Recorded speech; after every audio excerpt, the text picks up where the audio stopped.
Hello, my friends, and welcome to another episode of Ghost Stories in Folklore. Tonight, I am going to tell you about a complex that was used to create some of the world's most important inventions called Thomas Edison's Menlo Park Laboratory. Edison's Menlo Park needs little by the way of introduction. It is recognized internationally as the birthplace of modern sound recording and electric lighting technologies, and its prototypical research and development setup. Today, it continues to inspire innovators of all kinds. Thomas Alva Edison was born on February 11, 1847, in the town of Menlo, Ohio. His parents, Sam and Nancy Edison, were of Canadian origin and had 6 children prior to Thomas, only 3 of whom survived. Edison's family moved to Port Huron, Michigan in 1854. Edison was mostly self-taught from the age of 12, mainly by reading most of the books in the Port Huron Library. He did not do well in traditional school setting, my friends, since he asked so many questions of his teachers, and his mother decided that he should just be homeschooled. In order to fund his experiments and inventions in the basement of his parents' home, he took a job with the Grand Trunk Railway Service as a newsboy selling papers, candy, and refreshments. In his spare time, he set up a makeshift lab in one of the boxcars. Yet after an accident, the car caught on fire and he was dismissed from his position. From his work on the improvement of the telegraph system and other inventions, he was able to afford his own laboratory complex. He decided on Menlo Park, New Jersey, which had a parcel of land available after a failed real estate development project. Later, he would name the location his invention laboratory, and the media would give him the name The Wizard of Menlo Park. Many experiments and inventions came out of this laboratory, including the phonograph, which was an accidental find, the filament for the incandescent light bulb, and even the microphone. Other inventions included over 400 other patents that were discovered here at this laboratory. But there is one controversial invention that to this day there are those who speculate if it even existed at all, and that is of the Edison's spirit phone. You see, my friends, Thomas Edison was not a believer in the afterlife or spiritual religion. In fact, he considered those who believed in such things as people who were just wasting precious time on such ridiculous, unscientific-based faith or beliefs. However, he did believe that all things, including that which is living, are made up of small particles called life units that remain within our world or just change or manifest into other forms over time. He believed in the theory that it may be possible to develop a device that could measure and record the levels of these life units. He also believed that it might be possible to communicate with those who have passed on. Taking the idea of the telephone and the telegraph a bit further, Edison announced in October of 1920 that he was working on a machine to open the lines of communications with the spirit world. In the aftermath of World War I, spiritualism was undergoing a revival, and many people hoped science could provide a means to access the souls of the recently deceased. The inventor himself, an agnostic, who admitted he had no idea if the spirit world even existed, spoke of his quest in several magazines and even explained to the New York Times that his machine would measure what he described as these life units that scattered through the universe after death. It is documented that Edison corresponded with British inventor Sir William Crookes, who claimed to have captured images of spirit photographs.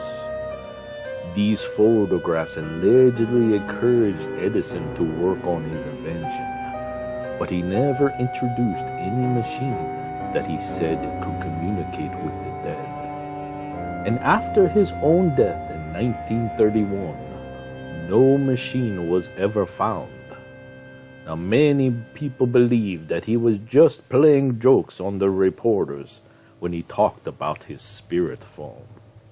However, there are those who also claim that in a seance in 1941, Edison's spirits told the participants that 3 of his former assistants possessed the plans for this machine. That machine was then reportedly built but did not work correctly. Later on, at another seance, Edison supposedly suggested some improvements to the machine. And inventor J. Gilbert Wright was present and worked on this machine until his own death in 1959. But as far as we know, my friends, he never used it to contact spirits, or did he? The Menlo Park Laboratory no longer exists in Menlo Park, New Jersey, where it once stood. In fact, a reconstructed replica now stands at the Henry Ford's Greenfield village in Dearborn, Michigan.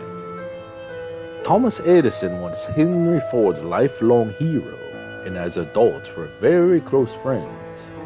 And when Mr. Ford formed the idea for Greenfield Village, he knew he wanted to pay tribute to the greatest of all inventors. What better way than to restore the invention factory where most of his greatest inventions took place?